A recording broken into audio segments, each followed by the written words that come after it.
The projector starts. Sorry, wrong script. Well, actually, there is no script for this. Nevertheless, I am Bill Groves, your host of the podcast Movie Nights and Matinees. And this isn't an actual episode of the podcast. This is just a little video I thought I'd do to sort of mark the end of the first year, the beginning of the next. And by the way, Happy New Year to everyone. I hope you had a nice and healthy and safe holiday season.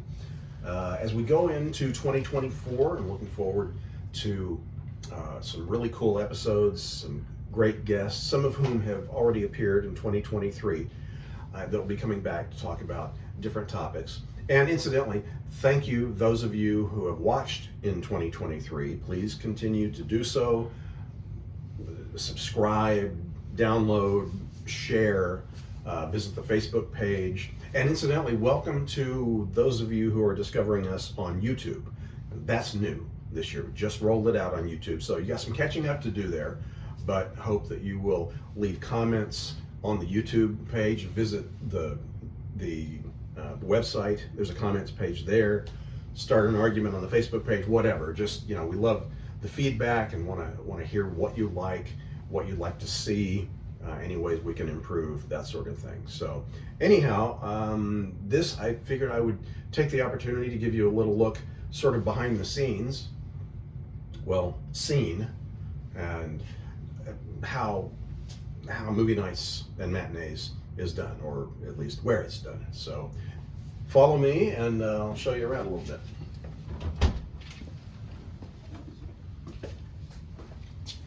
Yes, here is what I guess you would call the studio, home office, spare bedroom, as the case may be. In any case, this is where the magic happens. Oh, no, wait, that's Hollywood Hills, just below Yamashiro. Although Debbie and I have had a couple of magical evenings at Yamashiro. Debbie, by the way, being my wonderful, amazing wife, who is also my cinematographer, my editorial staff, hair and makeup. So I want to express enormous gratitude to her for her support and encouragement in this process. Anyway, so yeah, it's pretty basic here, and relatively, I don't know, it's kind of a glass half full, half empty kind of thing as far as how cluttered it is at the moment, because it is often worse. But in any case, you'll notice that there is one chair and one mic.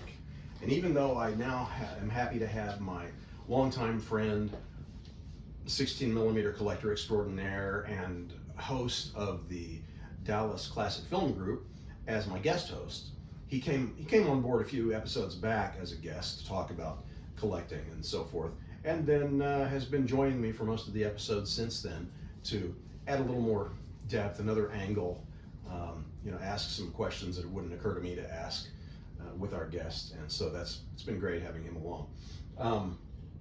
And as I mentioned, one chair, one mic. Jim does not come here to do it. He lives a number of miles away, about a half an hour's drive, and so we get together via Zoom. That's how the interviews are done, using Zoom, and that's how Jim participates as well. Now, a couple things. Well, first of all, obviously the video library here. Now, this is just the portion. Well, first of all, there's this bookcase. There are two more bookcases of the same style, but it's only really showing you a portion of our library. There are several plastic tubs scattered about in the house that have, I guess you might say, the less likely to be watched titles, or in some cases, a little duplicative in some fashion. And I've got them divided up by category, basically. So here, we got animation up here. This Disney 3D, which is only a portion of the 3D. The main group is over there, but there's only so much shelf space where you can get everything together. I got TV shows down here. Down here there'll be horror films and music stuff, as detective movies.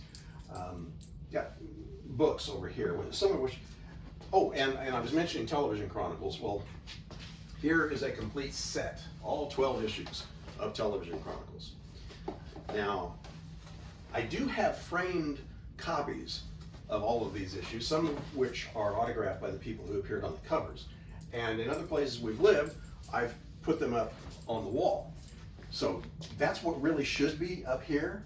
You'll notice that the wall is, annoyingly empty. Well, just a logistical and timing issue, because when we moved in, we got all this stuff in place, and that was the priority, and while those photos were still packed.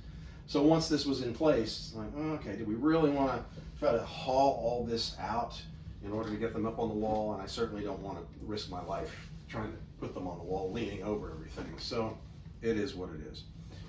Now, speaking of autographed items, so I do have a couple of autographed things on the wall, and this one does tie to Television Chronicles. I did a feature on the Monkees in the second issue, and I did a little follow-up piece later when they reunited to do their Justice album, and also they did a promotional appearance at a club in Hollywood called Billboard Live, which I got credentials to, and I was able to get that CD cover signed by all four of them. That one's not related to Television Chronicles. That's Keith Emerson's Christmas album, and I saw him and got him to sign that at a collector's show. That was the closet with 2 words, Fibber McGee. Over here again, more of the DVDs and Blu-rays. What? Oh yes, and some other movie-related items are over here on display. Well, this one again goes back to Television Chronicles. This TV Land lunchbox, when the station, the cable channel Nick at Night's TV Land was launched, I was invited to attend the opening, or the premiere party, which was held at Paramount Studios. And everybody that attended got one of these lunch boxes, and it had some stuff in it. It had a t-shirt, and a little cheapish TV Land watch, and a couple of postcards, I think. So that was kind of fun. This actually, I've had this since the 2nd grade. This is my James Bond lunchbox. Now, the story behind this is that in 2nd grade, I hadn't really seen any James Bond movies. Well, I had seen Dr. No, so I'm told by my family. I was too young to remember it. But I didn't have any memory of seeing them. So I was not going to get a James Bond lunchbox in 2nd grade. I got one with rocket ships on it. It's what they call the dome style. And it immediately fell apart when we got it home. By the time we went back to try and exchange it, the rocket ship lunchboxes were gone. And as were all the cool ones. I mean, Batman, Tarzan, Mickey Mouse, Looney Tunes, whatever, G.I. Joe, whatever I would have chosen, not there. So, but they had the James Bond lunchbox. My brother suggested I get that, so I did. I think there was one other kid in 2nd grade who had one. So, okay, whatever. I'll eventually see James Bond movies, I suppose. Well, of course, years later, I'm thrilled that I have the James Bond lunchbox, and I'm thinking, it's probably worth some bucks now. Well, I got a collector's guide, a price guide for collectible lunchboxes, and I looked up, sure enough, it's worth some decent money. Although it turns out the one with rocket ships is worth more. What are you going to do? I'm still a James Bond fan more than I am a rocket ship fan. Now, the other thing up here, a couple of these, again, Television Chronicles. Twice I interviewed writer-director Larry Cohen in the magazine, and at least one of those times I interviewed him at his house, and in his home office he may have had one of these on his desk or something. I saw it. The movie The Stuff, which is a really fun, kind of tongue-in-cheek horror sci-fi film, sort of a blend of Invasion of the Body Snatchers and The Blob. And it's got one of my all-time favorite movie lines in it. Paul Sorvino is an Army general, I believe, and he's looking down at one of the victims of The Stuff and says, I kind of like the sight of blood, but that's disgusting. Anyway, I got a chuckle out of that. Well, anyway, I mentioned to Larry that I really enjoyed The Stuff, and he walks over to the closet, opens it up, and he's got a box full of these things. So he pulled a couple out, gave to me. So that's one of my Hollywood mementos. Well, that's pretty much it. I've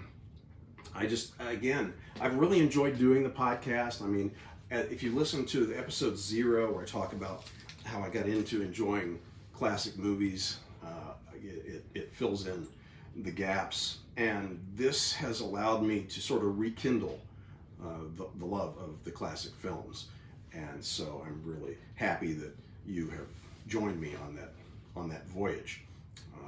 I've made a lot of new friends, reconnected with some old ones, and it's just been great. So please continue to check us out either on your podcast, the audio podcast sources that you can listen from. Be sure to, again, hit the subscribe, the download button so that you don't miss any. And once again, welcome aboard those of you who have discovered us on YouTube. And we look forward to some fun times in 2024. So for now, the projector stops.